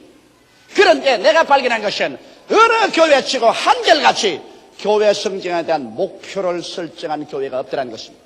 목사님들이 그저 교회를 성장해 주기를 바라고 있을 따름이지 목표를 설정하지 않았기 때문에 교회가 나아가는 방향도 결정되지 않았고 교인들이 일해보겠다는 동기도 생기지 아니했고 그리고 그 교회 전체가 성공하는지 실패하는지 속도를 재보이도 않고 모두 다 자신이 없고 그래서 방황하고 계십니다. 이래서 나는 그때 단호하게 말했습니다. 총회를 떠나기 전에 모든 목사님들이 수첩을 내어서 향후 5년 동안의 목표를 설정하고 그 다음 매년마다의 성취 목표를 설정해서 그 목표를 위해서 무자비하게 뛰라. 무자비하게 기도하고 금식하고 철회하며 전력을 다하라. 목표를 두고 뛰라. 그리고 할 수 없다, 안 된다는 말은 용납하지 마라. 그래야 하나님이 축복해 주신 믿음은 바라는 것이 있어야 하나님이 축복을 해 주시지. 바라는 것이 목표가 없는데 믿음이 생길 리가 있느냐. 아무리 믿습니다 해도 바라는 그것이 믿음인데 바라는 것 없이 어떻게 믿음이 생기느냐. 믿음 없이 어떻게 하나님이 역사하느냐. 그래서 그들은 크게 깨닫고 모두 다 목표를 설정했습니다. 그 결과 나는 가장 영광스러운 보고를 받게 된 것입니다. 2년이 지나자마자 2년 만에 오스트라리아 하나님의 성회는 전체 50%가 성장하게 되어버리고 마는 것입니다. 과거 10년에 2%밖에 성장하지 못하는 것이 2년 내에 50%가 성장되고 오늘날에 여러분 오스트라리아에 가면 어느 곳에 가나 우리 순복음 중앙교회 노래를 부르고 있습니다. 순복음 중앙교회 때문에 조용기 목사 오스트라리아에 왔기 때문에 우리 오스트라리아에는 새로운 불이 붙었다고 그들은 한국어의 노래 순복음 중앙교회 노래를 부르고 있습니다. 이것은 내가 조금도 거짓없이 여러분에게 말하는 것입니다. 이러므로 사랑하는 성도 여러분, 무엇을 이루려고 하면은 분명한 목표를 기록하고 목표가 이룰 기한을 정해놓고 그 다음에는 목숨을 바쳐서 할 수 없다, 안 된다, 어렵다 그런 호사스러운 말은 내가 던져버리고 이루든지 죽든지 둘 중에 하나를 하겠다고 결의에 차서 밀고 나가면 하나님의 역사가 일어나기 시작하는 것입니다. 여섯째로 마지막입니다. 믿음의 불시험을 이상히 생각하지 마십시오. 여러분이 어떤 일을 시행하든지 반드시 그것이 한 번은 물과 불을 통합니다. 죽음의 과정을 통하지 않은 믿음은 믿음이 아닌 것입니다. 베드로전서 4장 12절에 사랑하는 자들아 너희를 시련하려고 오는 불시험을 이상한 일 당하는 것 같이 이상히 여기지 말라고 말했습니다. 또 히브리서 11장 12절에 이러므로 죽은 자와 방불한 한 사람으로 말미암아 하늘의 흐드한 별과 또 해변의 무수한 모래와 같이 많이 생겨났느니라. 죽은 자와 방불한 한 사람. 여러분이 무엇을 계획하더라도 여러 가지 시험과 어려움이 다가와서 부딪혀 나중에 죽은 자와 방불하게 되는 체험을 하게 되는 것입니다. 적고 큰 죽음이 여러분께 부딪혀 와서 그래서 여러분이 실망되게 하고 낙심되게 해서 이제는 나의 지혜나 나의 지식이나 수단과 방법으로 안 되니 이제는 주여 주께서 일어나서 역사하소서 이렇게 말할 때 주님은 그때 일어나서 말할 것입니다. 너희는 오늘날 가만히 있어 내가 너희를 위해서 싸우는 것을 보라. 우리가 죽은 자와 방불하게 되는 이 체험은 여러분이 어떠한 일을 해도 다가옵니다. 적은 일을 다가오면 적게 죽음이 다가옵니다. 큰 일이 다가오면 큰 죽음이 다가와서 여러분 인간 교만이 깨어지고 인간 자랑이 깨어지고 그 발 앞에 엎드려 주여 이제는 나의 힘으로는 할 수 없습니다. 주님이 나타나 주시옵소서. 이렇게 해서 반드시 여러분에게 죽음을 가져오는 불시험이 다가오는 것입니다. 이 불시험을 통하여 내가 깨어지고 내가 주님 그 발 앞에 엎드려서 나를 보지 말고 내 자랑하지 말고 우리 주 예수 그리스도를 바라보고 없는 것을 있게 만드는 주님께 의지하게 될 때 주님께서 나타나셔서 오늘날 또 홍해수를 갈라놓는 것입니다. 요단강을 갈라놓고 여리고가 무너지고 물으로 걷고 오병이어로 5,000명 먹이는 12바구니 남게 하는 기적이 오늘날 안 나타날 리가 어디 있는 줄 압니까? 예수 그리스도는 어제나 오늘이나 영원토록 동일하시기 때문에 그리스도는 오늘날도 위대한 크고 비밀한 일을 나타내기를 원하시는 것입니다. 우리가 두려워할 것은 자원 고갈이나 문제가 아닙니다. 이런 것은 문제가 아닙니다. 오직 그것에 대처할 위대한 지혜와 아이디어가 고갈될 때 이것이야말로 우리가 두려워할 것인 것입니다. 오직 여러분 개인이나 가정이나 사회나 사업이나 세계가 아이디어가 고갈하게 되면 그때 인류의 종말은 다가오고 문나는 파탄에 이르게 되고 말 것인 것입니다. 그런데 인류에게 끊임없는 새로운 아이디어를 산출할 수 있는 길이 어딘지 압니까? 여러분 하나님은 바로 아이디어인 것입니다. 하나님의 말씀으로 천지를 지었기 때문에 주의 말씀이 여러분 속에 들어오면 여러분에게 새로운 아이디어가 들어온 것입니다. 너희가 내 안에 거하고 내 말이 너희 안에 거하면, 즉 다시 말하면 내 아이디어가 너희 속에 거하면 무엇이든지 원하는 대로 구하라, 그리하면 이루리라고 말씀하신 것입니다. 여러분이 주 안에 거해서 하나님께 부르짖는데 주의 아이디어, 주의 말씀이 우리 속에 들어오면 승리는 그때부터 출발하는 것입니다.